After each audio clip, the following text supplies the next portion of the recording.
Good evening.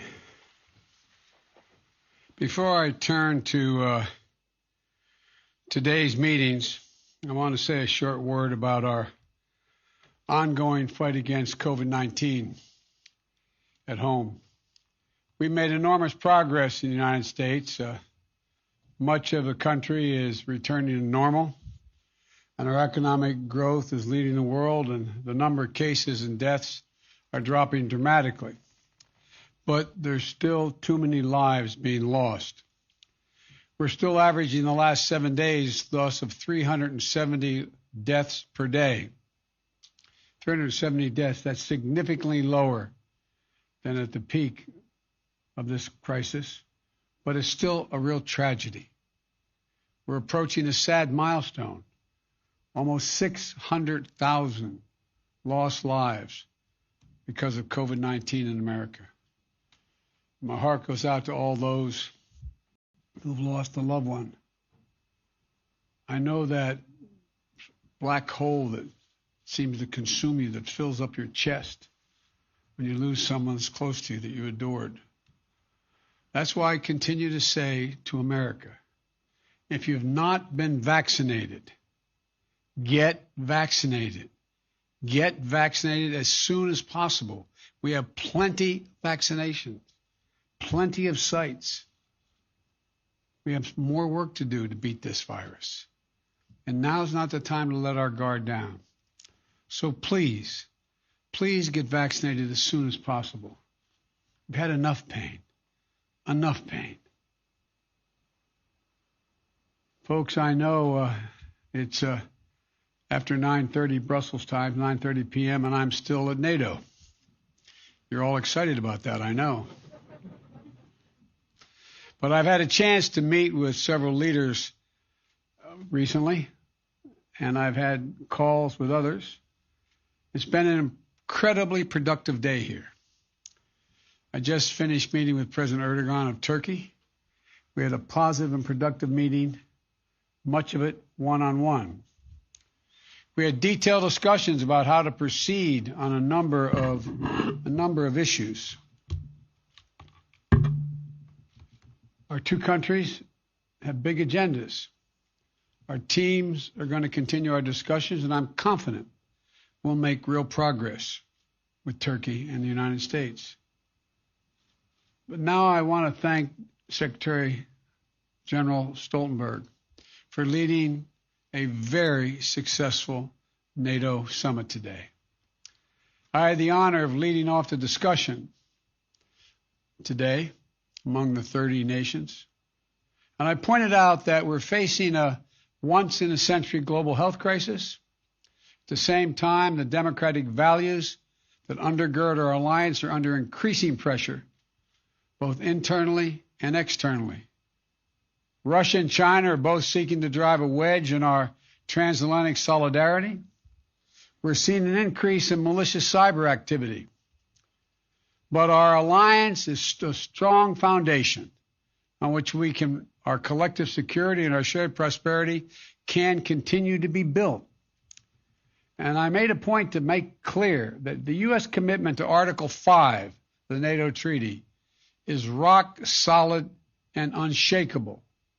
It's a sacred commitment. NATO stands together.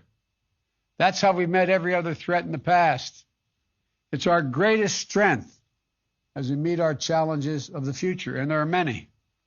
And everyone in that room today understood the shared appreciation, quite frankly, that America is back. We talked about Russia's aggressive acts that pose a threat to NATO and our collective security. That's why I met with the Bucharest Nine, the Eastern Flank allies, in advance of this summit. And today I also met with the leaders of the three Baltic states, Estonia, Latvia, and Lithuania. I shared with our allies that what I'll convey to President Putin, that I'm not looking for conflict with Russia, but that we will respond if Russia continues its harmful activities. And we will not fail to defend the transatlantic alliance or stand up for democratic values. As allies, we also affirmed our continued support for the sovereignty and territorial integrity of Ukraine. We agreed to keep consulting closely on nuclear deterrence, arms control, and strategic stability. And there was a strong consensus in the room among the leaders in that meeting on Afghanistan.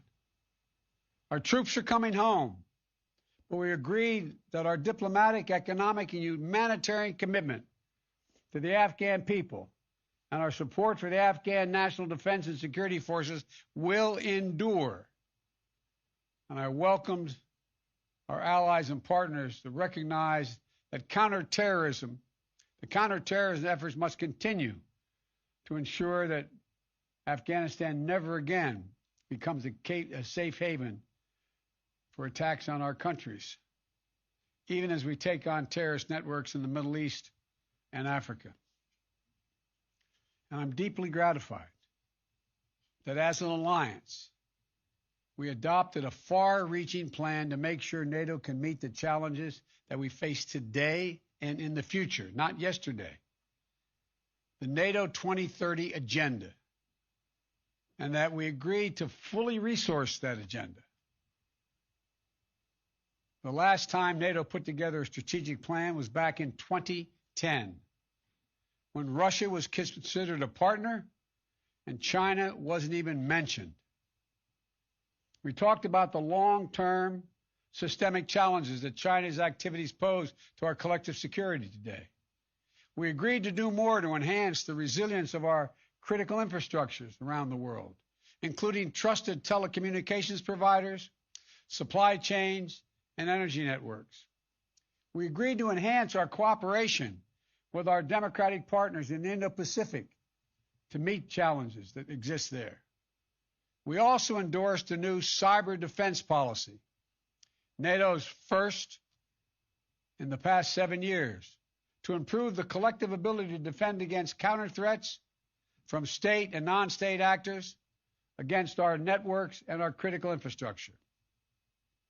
And we adopted a climate security action plan, which several years ago people thought we never would do, for reducing emissions from NATO installations and adapting to the security risks of climate change while keeping us sharp, very, very sharp on our ability to deter and defend against threats. And finally, we agreed that among the most important shared missions is renewing and strengthening the resilience of our democracies. I pointed out we have to prove to the world and to our own people that democracy can still prevail against the challenges of our time and deliver for the needs of our people.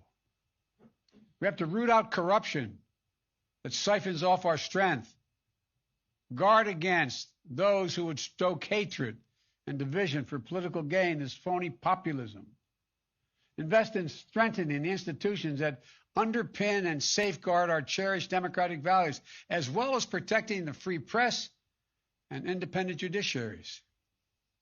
All of those are on the agenda. That's how we'll prove that democracy and that our alliance can still prevail against the challenges of our time and deliver for the needs of our people. This is going to be looked at 25 years from now as whether or not we stepped up to the challenge, because there's a lot of autocracies that are counting on them being able to move more rapidly and successfully in an ever complicated world than democracies can. We all concluded we're going to prove them wrong.